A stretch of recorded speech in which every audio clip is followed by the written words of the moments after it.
मेरे प्रिय बच्चे, तुम्हारी भक्ति की सच्चाई किसी को ज्ञात हो या नहीं, परंतु मुझे बहुत अच्छे से ज्ञात है। मैं तुम्हारी भावनाओं को समझता हूँ, इसलिए मुझे तुम्हारी परेशानियों का भी स्मरण रहता है।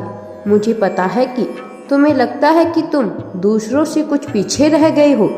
जीवन की उलझनों ने तुम्हें संसार में दूसरों से पीछे रखा हुआ है।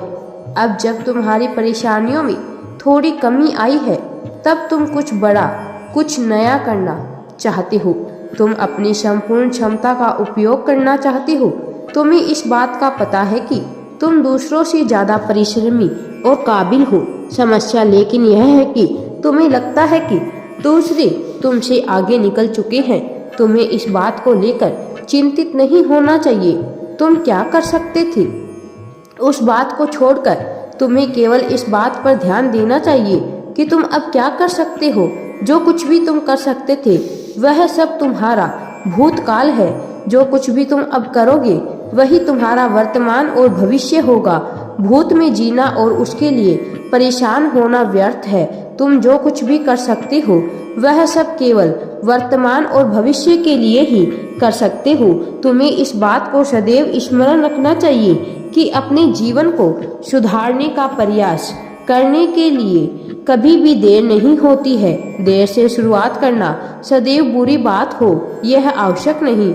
यदि परिस्थितियों का तुम सही से आकलन कर सको और उनका अपने लाभ के लिए इस्तेमाल कर सको, तो तुम बाद में शुरुआत करने का लाभ उठा सकते हो।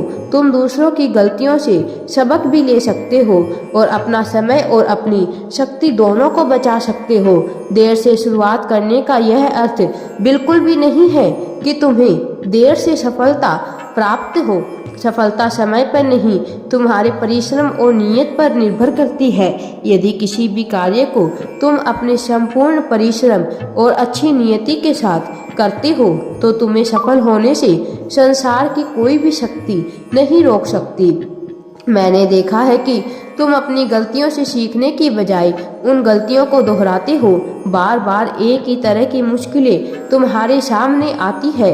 मेरे प्रिय, तुम बार बार वही गलतियां दोहराते हो। तुम्हारे जीवन को प्रसन्न बनाने के लिए मैं तुम्हारे सामने कई कठिनाइयां लाता हूँ। कठिनाइयों का उद्देश्य केवल तुम्हारा विकास करना है। उन कठिनाइयों में से मैं यह आकलन लगाने का प्रयास करता हूँ कि तुमने अपने पूर्व में की गई गलतियों से सबक लिया कि नहीं।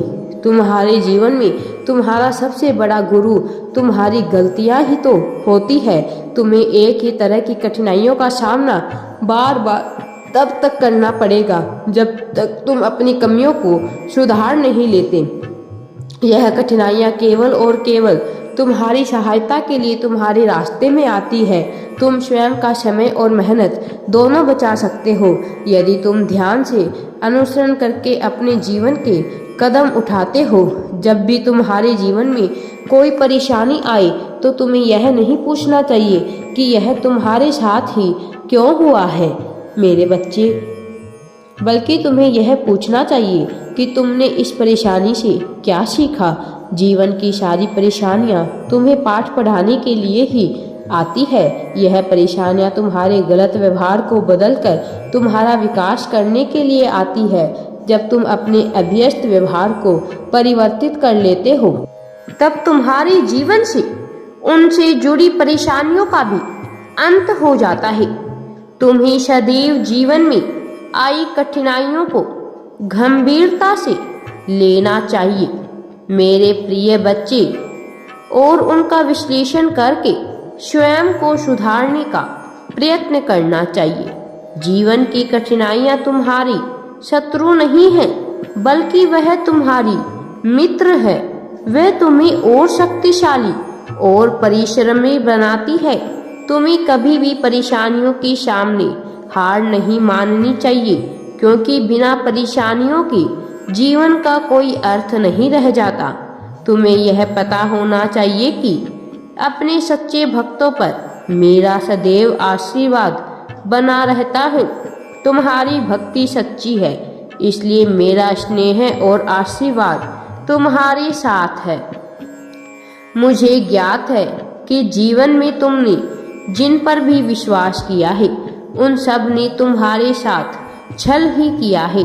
तुम्हारा दूसरों पर विश्वास करना एक अभिशाप सा बन गया है। तुम अब दूसरों पर विश्वास करने में स्वयं को असमर्थ समझते हो।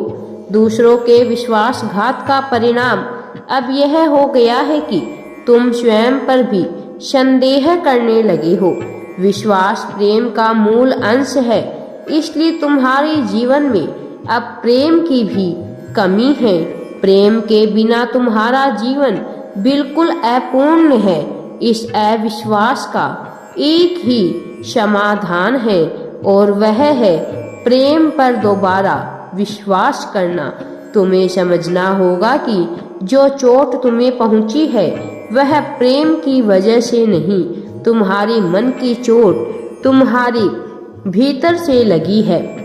संसार में अभी भी पर्याप्त प्रेम बाकी है, बस आवश्यकता है तो तुम्हें प्रयास करने की।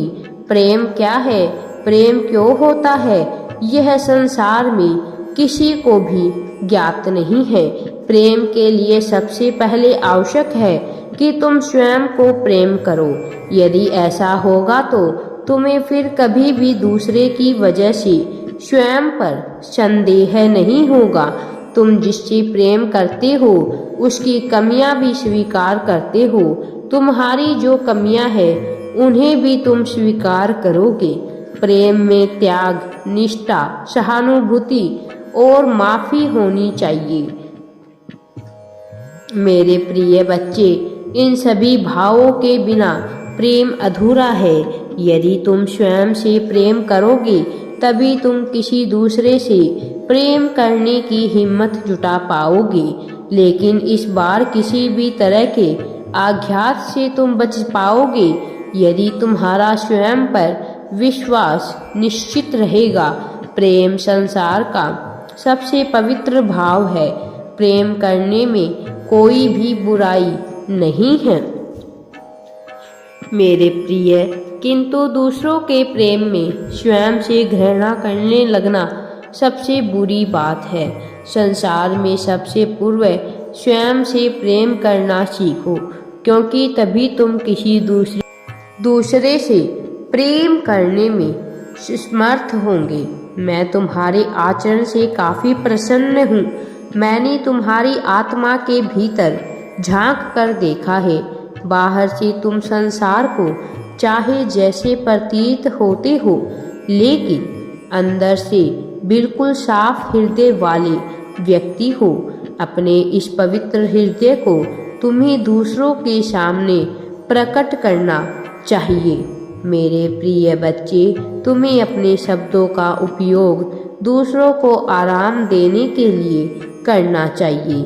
मेरा आशीर्वाद सदैव तुम्हारे साथ है। राधे राधे जी।